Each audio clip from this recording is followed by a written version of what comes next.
Et les personnels de la Direction générale des recettes administratives, judiciaires, domaniales et des participations DGRAD peuvent désormais circuler dans de bonnes conditions. C'est vendredi 20 février 2026. 5 grands bus et un hors-bord pimpant neuf ont été remis aux cadres et agents par le directeur général Étienne Outoudi-Lutula au cours d'une cérémonie officielle au siège de cet établissement public dans la commune de la Gombe à Kinshasa. C'était en présence du secrétaire général à la fonction publique chargé des actifs, le secrétaire général aux finances, les directeurs adjoints de la DGRAD ainsi que les cadres et agents. Suivez ces reportages signés Rigen Ayenaka.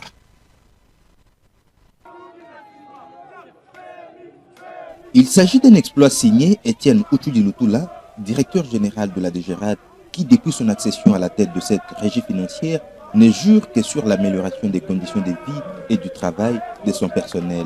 À en croire les directeurs généraux de la DGRAD, ces nouveaux engins roulants mis à la disposition des cadres et agents de la DGRAD s'inscrivent dans la droite ligne de la vision du président de la République, Félix-Antoine Tshisekedi Tshilombo.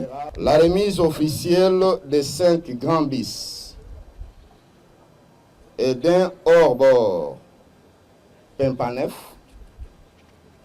que vous voyez devant vous, destiné au transport de cadres et agents de la DGRAD, marque une étape significative dans notre engagement de réaliser la vision éclairée de son Excellence Monsieur Félix-Antoine Tshisekedi Tshilombo, président de la République, chef de l'État, d'améliorer les conditions de travail des agents publics. La première et la plus importante ressource qui assure le développement et la modernisation d'un pays. Dans la foulée, le DG Étienne Outoudi-Lutula a également mis un point d'honneur sur l'apport de sa régie financière à la stabilité macroéconomique au cours de l'année 2025. Au cours de l'exercice 2025, en dépit de pesanteurs exogènes, réduisant la capacité mobilisatrice des recettes non fiscales de la DGRAD, celle-ci a contribué significativement à la stabilité macroéconomique observée au cours de cette année.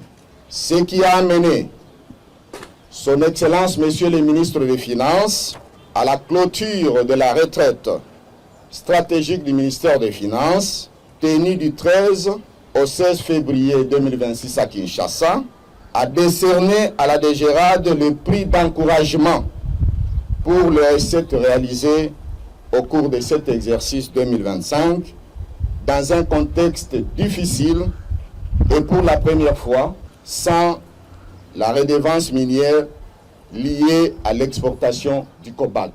Et à quoi ça peut dire?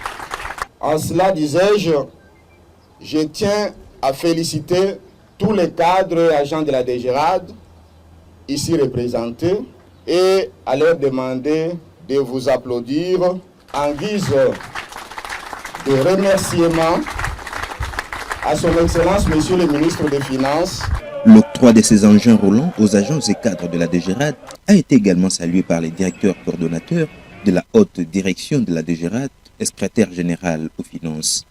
Émilie Chilumba Kapinga, qui a félicité le patron de la haute direction de la DGRAD, Étienne Outoudi-Lutula, pour ses gestes, a par ailleurs invité les utilisateurs de ces engins roulants à un usage responsable.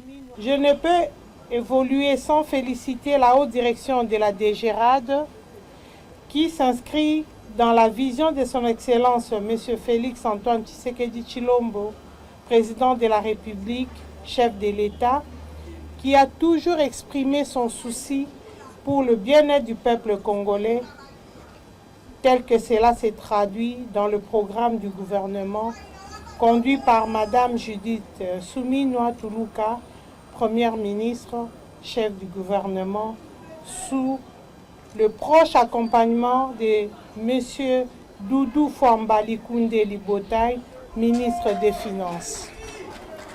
Cette vision se concrétise aujourd'hui par l'acquisition sur fonds propres de la régie des outils de travail qui contribuent à l'effort de mobilisation des recettes. Le président de la délégation syndicale, pour sa part, a salué ces gestes du DG Étienne Outoudi-Lutula, qui, je cite, vient de recouvrir la dignité de l'agent de la DGRAD. Fin de citation.